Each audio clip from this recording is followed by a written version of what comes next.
பிரியமானவர்களே, இயேசு கிறிஸ்துவின் நாமத்தில் உங்களுக்கு என் அன்பின் வாழ்த்துக்கள். நல்லா இருக்கீங்களா? எப்படி இருக்கிறீங்க? சுகமா இருக்கிறீங்களா?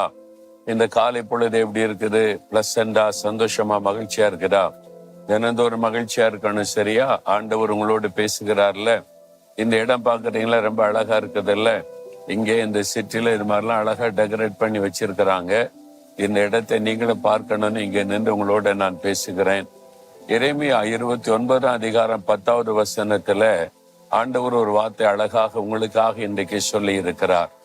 அதாவது, உங்களை குறித்து நான் சொல்லி இருக்கிற நல் வார்த்தைகளை நான் நிறைவேற்றுவேன் என்று ஆண்டவர் வாக்கு கொடுக்கிறார். ஆண்டவர் இஸ்ரவேல் மக்களை பற்றி சொல்லும் போது ஒரு காரியத்தை சொன்னார். நீங்கள் அந்நிய தேசத்தில் அடிமையா கொண்டு போகப்படுவீங்க, சிறுமைப்படுவீர்கள் சொல்லி. ஆனா 70 வருஷம்தான். அது முடியும் பொழுது நான் உங்களை சந்திப்பேன், திரும்ப கொண்டு வருவேன், உங்களை மேன்மைப்படுத்துவேன், ஆசீர்வதிப்பேன், என்னை உங்களுக்கு வெளிப்படுத்துவேன் என்று வாக்குத்தத்தெல்லாம் ஆண்டவர் கொடுத்திருந்தார். அந்த மக்கள் அப்படிப்பட்ட சூழ்நிலையில் இருக்கும் போது ஆண்டவர் வாக்கு கொடுக்கிறார். உங்களை குறித்து சொல்லி இருக்கிற நல் வார்த்தைகளை நான் நிறைவேற்றுவேன் என்பதாய் சொல்லுகிறார். இன்றைக்கு தீமையான காரியத்தை அனுபவித்துக் கொண்டிருக்கிறீங்களா? கஷ்டங்கள், இழப்புகள், நஷ்டங்கள், வேதனைகள், நிந்தைகள், அவமானத்தை அனுபவித்துக் கொண்டிருக்கிறீங்களா? இது நிரந்தரம் அல்ல. உங்களை குறித்த நல்ல தீர்க்க தரிசன வார்த்தைகள், வாக்குத்தத்தங்களை ஆண்டவர் தந்திருக்கிறார்ல, அது நிறைவேறும். ஒரு வருஷம் பாருங்க, ஆண்டவர் வாக்குத்தத்தை ஒரு வருஷமும் தருவதே மக்களுக்கு நான் சொல்லுவது உண்டு. எனக்காக தனியா நான் காத்திருந்து எனக்கென்று ஒரு வார்த்தை நீ தரணும், இந்த வருஷத்துக்காக நீ காத்திருந்து ஜெபிப்பது என்னுடைய வழக்கம்.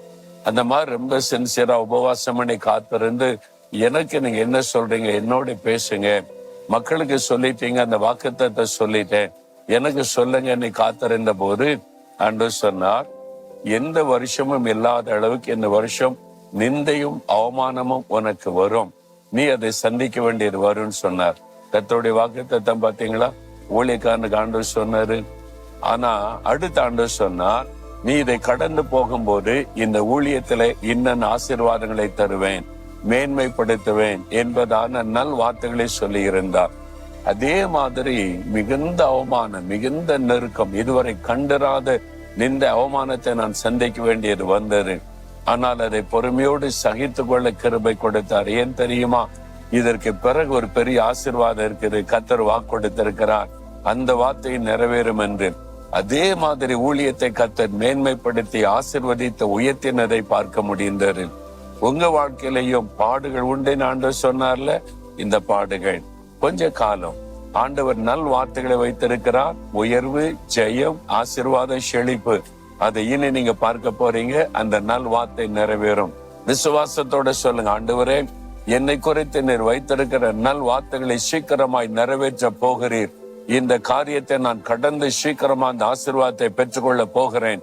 இயேசுவின் நாமத்தில் ஆமென்.